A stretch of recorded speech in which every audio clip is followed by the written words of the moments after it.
I wouldn't be surprised if it happened by the trade deadline, said another executive of a team that could be in the mix. So wouldn't be surprised if it happened by the deadline, which that would be a huge, huge acceleration. Like, I don't think that would be the case. Like, I think Giannis would probably want to see out the season and then even think, I mean, Milwaukee hold the cards, I don't think they would be necessarily pushing they wouldn't be pushing for a Giannis trade at all, obviously, but I just don't think anything would necessarily happen before the deadline. Now, I mean, we saw Kevin Durant get traded from the Nets to the Suns, but that came after an off-season where he'd already requested a trade anyway. So I think there's still a bit to play out here with the Giannis situation, but we're certainly on watch in terms of monitoring that landscape there in Milwaukee, and the Heat and the Nets have already been mentioned as possible destinations and possible preferred destinations for Giannis. Now, the Warriors weren't on that, but there's that clip of him, that kind of TikTok video going viral again, of him being asked to come to the Warriors and him kind of certainly not shutting it down, let's put it that way. So that certainly went viral after this report yesterday. I don't know, you'd certainly be willing to go all in for Giannis, and that's what, the Warriors are looking to add another starter pair with Steph, but they haven't been willing to go all in at this stage, right? They haven't been willing to go all in on Paul George, and rightly so, because, there was the leverage there of, he could just leave for nothing in free agency, which is ultimately what happened. There was a standoff between the Warriors and the Clippers just weren't willing to go into the second tax apron, which, again, their prerogative.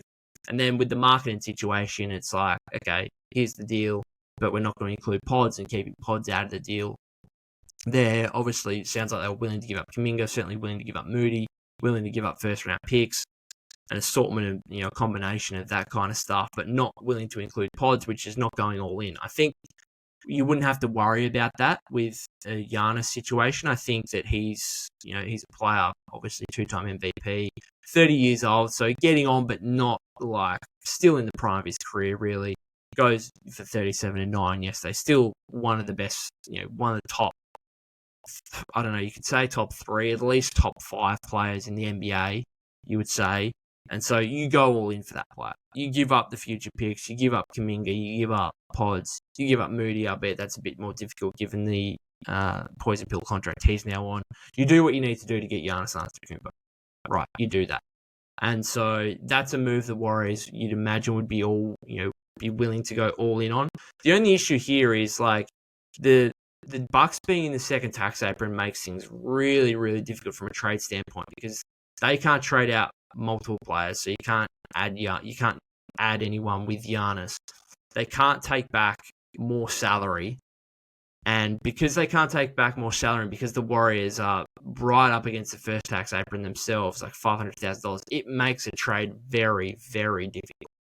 And it might be a case of, if the Warriors want to trade for Giannis, they need to try and get a third team involved, like the Knicks did with getting the Hornets in on the Timberwolves trade that landed them cap. The Warriors might have to get pretty creative with that, because otherwise it's very, very difficult to see how a trade could actually get done from a financial standpoint, given where the Bucks and Warriors are both at financially. The Warriors have done well to get themselves in a good financial position, but again, they're right up against the first tax apron, so they still can't actually take more. I mean, they can technically take more money back in a trade, but right now, given where they are, it can't be more than $500,000.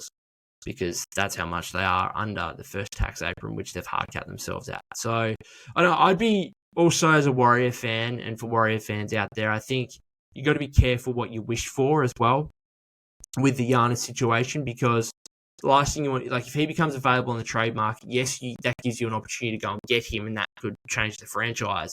But it could also change the franchise of another team in the Western Conference. And you look at a team like the Oklahoma City Thunder, who could cash in all their assets for Giannis. If they get him and they manage to keep Chet and Shea at the same time, and maybe even Jalen Williams, then it's over.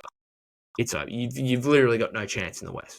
You have no chance. And so you got to be kind of careful what you wish for. Yes, we may want Giannis to become available to be able to go get him ourselves, but if we can't, then it could just strengthen another Western Conference rival to the point where you just have no chance of matching up against that team. Hey guys, thank you so much for watching. If you like this video, then you can check out the full episode of the podcast here.